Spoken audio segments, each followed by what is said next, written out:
What's up everyone, my name is Gyasi. I'm an ex-software engineer in my 20s, and this is what life after a 9 to 5 in tech looks like. I recognize the privilege I have being my own boss now, but despite that, my schedule is all over the place. Since I'm spending more time posting higher quality videos and going all in on being a tech creator in New York City, there are some days that I actually find I have less time than I did back when I was balancing both a 9 to 5 and content creation. So I've been using Reclaim AI to manage my calendar and time blocking. More to come from Reclaim AI in the coming weeks as we close out the year with a full head of steam going into 2025. On this week's agenda, I want to be able to complete all 3 of my virtual personal training sessions, run 25 kilometers because I joined the December 100-kilometer running challenge, don't ask why. I have a couple car shoots to do for Chevy, an Apple Intelligence event, and that's right, testing out the Mac Mini M4 and swapping out the M3 Pro MacBook Pro for the week, so let's see how that goes. The weather looks like it's going to be absolutely trash this week, either brick or 50 to 60 degrees with rain. We're getting literally 2 seasons in one, spring and winter this week, but that's the East Coast for you. Not gonna let that stop us.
So I started out the day downloading my most used apps, Notion and Chrome, before making breakfast. As expected, I had no issues downloading and installing my favorite web browser and productivity app on the Mac Mini M4. Alright guys, so yesterday I was very much under the weather. And technically Tuesday I wasn't feeling my greatest, but I was feeling good enough to go out, pick up the Mac Mini M4 base model and get my desk setup situated by swapping out the MacBook Pro for the Mac Mini. And I've been able to play around with the Mac Mini the last, I'd say more like 24 hours, not a ton, because yesterday I spent a lot more time in Manhattan than I expected, and then I came back and I was just way too tired. I was cooked, so I just basically fell asleep by 5 p.m. While simultaneously setting up the Mac Mini, I took the opportunity to get the apartment in order. Starting with the dishes, I personally feel like I can't think straight if the kitchen is a mess. I can deal with somewhat messy living room, but the kitchen and the home office need to be spotless. You know how it goes. When your workspace is clean, your mind is clear. I did some general tidying up, straightened out my desk area, and made sure everything was organized for tomorrow's shoot. 그녀의 휩쓸려 본질을 알지 못해 아무렇게 우릴 덮어 나지막한 목소리로 부끄러이 인사하며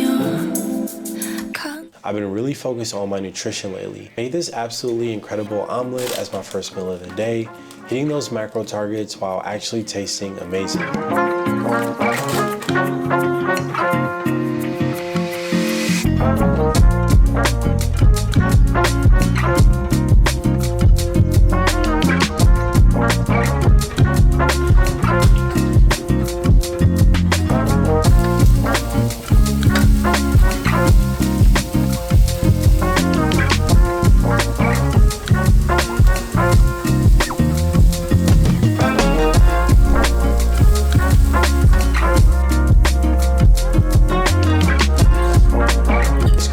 much better food tastes when you're actually hungry and cooking with intention, or when you just simply have proper ingredients like I did today. Yeah, this omelet definitely smacked. I'm still shaking off being under the weather, especially after yesterday's Apple event in the city. Taking it easy today was definitely the move since I've got the final car shoot for the Equinox tomorrow. I need to get this draft over to General Motors, but man, the forecast is looking brutal.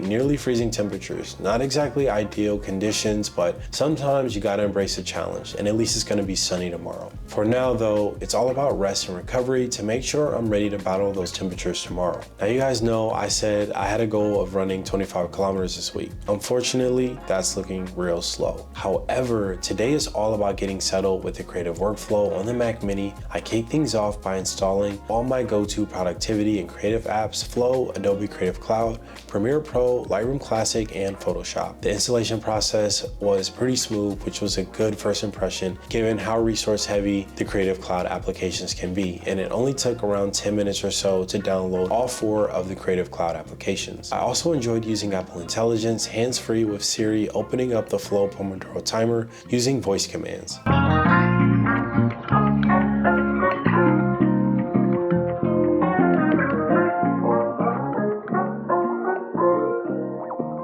So there are several noteworthy updates that the Mac Mini M4 bring to the table. For one, it's powered by the M4 chip, so it has a 10-core CPU, 10-core GPU for the base model, and up to 14-core CPU and up to a 20-core GPU for the Pro model. The new models boast a significant performance boost. The M4 delivers up to 1.8x faster CPU and 2.2x faster GPU performance compared to the M1, and the neural engine is over 3 times faster. It has an improved RAM and storage, starting with 16 gigs of RAM, double the previous base model in the M3, and is expandable to up to 32 gigabytes on the M4 or 64 gigabytes with the M4 Pro. It has a modular SSD for potential future upgrades, and the new design also includes faster dual module SSD configurations for improved read-write speeds. And for me, what's really important as a content creator is the fact that it supports up to 2 6K and 1K 5K displays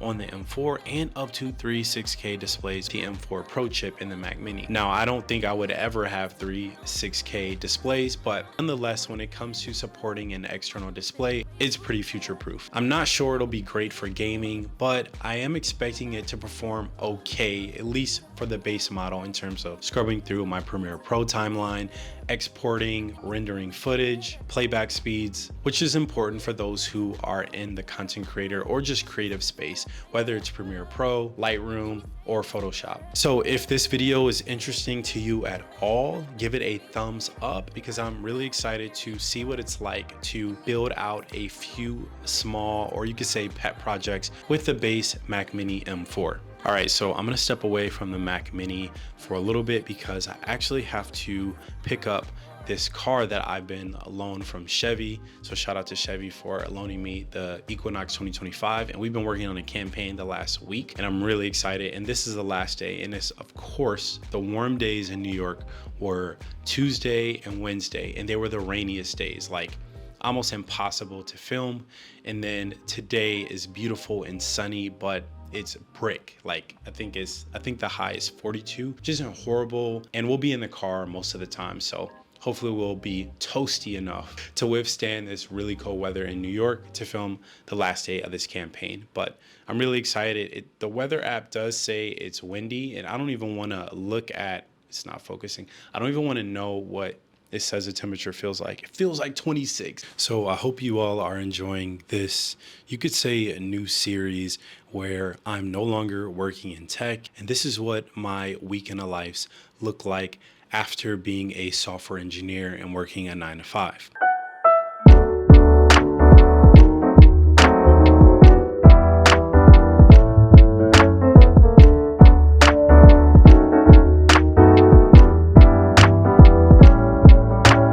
All right, good morning, guys. So yesterday we had the shoot and it went really, really well. I am so excited to post this video. Well, I'm just excited to get the draft out to the General Motors team. So just feeling extremely blessed to be able to film car content living in New York as someone who doesn't even own a car. But obviously there's an appeal to creating car content and working with creators in New York City. And it's something I want to do more. I'm just trying to figure out like, how can I create more organic car content? Because all the car content I've pretty much done in the past has been sponsored content. So I'm just trying to figure that out. I did go to a GM event about 2 weeks ago, or was it last week? And it was at Manhattan Car Club. And I'm not saying I'm gonna get a membership there, but I am gonna go to an event sometime in the new year, and hopefully I can network and just figure out ways to get my hands on, you know, like Porsche, Mercedes, some of the more like luxurious cars that have a ton of like technology, or just like supercars. I think it's really fun as a tech creator to make those type of videos. I'm on a tangent. I'm actually looking at my calendar to see what I have today. I was supposed to go to the gym Monday, Wednesday, and Thursday, and since I was under the weather, I didn't get a chance to, so I'm gonna do a leg workout here shortly, but I'm going to edit this video in CapCut. I posted a Mac Mini like pickup video as like a vlog, and it did really well on TikTok, and I feel like it should do well on IG, but most importantly, I just want to get the video out. So what I'm going to do is I'm going to test what it's like to use the Mac Mini for video editing in CapCut. It's a lot less intensive application, and I'm just using iPhone like 4K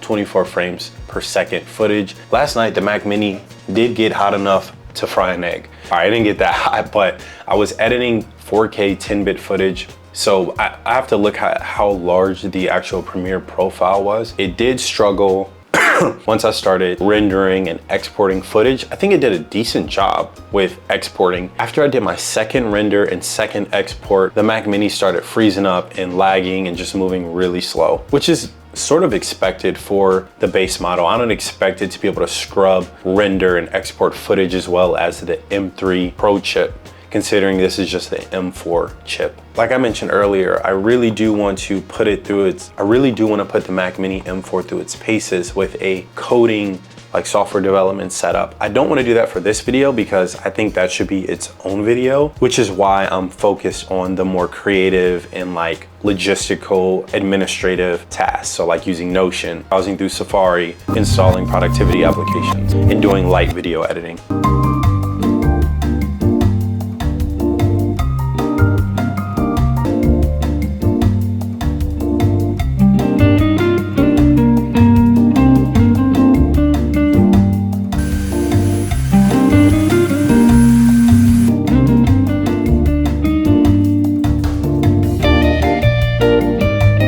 Mac Mini had zero issues handling a 20-second short form video in CapCut. I was able to easily stabilize camera footage in seconds and even export a 23-second video in CapCut with no lag.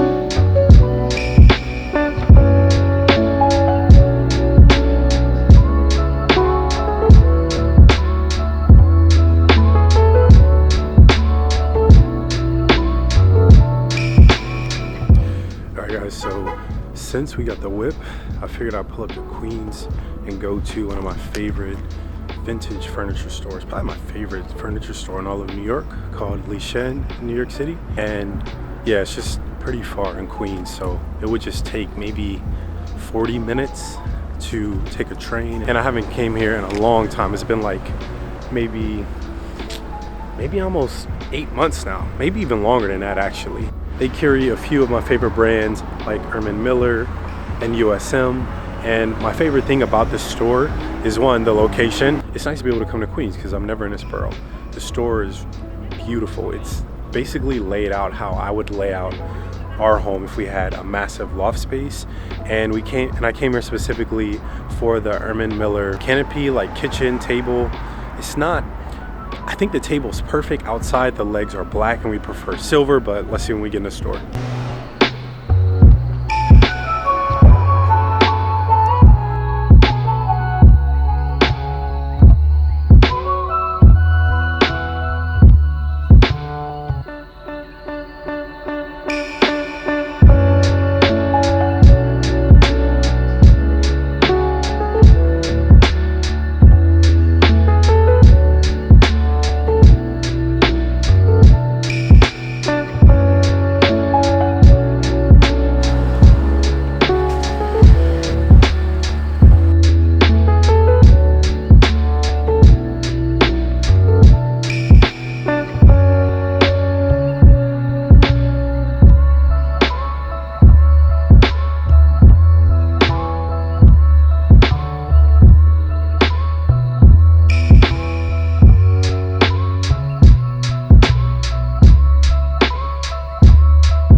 So here's my first impression of the base model M4 Mac Mini. If you're looking for a cost-effective machine for everyday productivity, like content creation, portability isn't a priority, and you aren't utilizing media so 256 gigabytes of storage will suffice, then the Mac Mini can be a fantastic option. Even though I do have a hard time accepting the fact that it's still $600 with only 256 gigabytes of storage. If you're planning to do heavy video editing or intensive multitasking utilizing more complex and intensive graphical applications, you might want to consider other options. The value proposition really just depends on your specific needs. I know that over 50% of you all are not subscribers, so please consider subscribing. We're trying to get to 200K subscribers before the end of the year. And that wraps up today's video. Stay blessed, fam. Peace.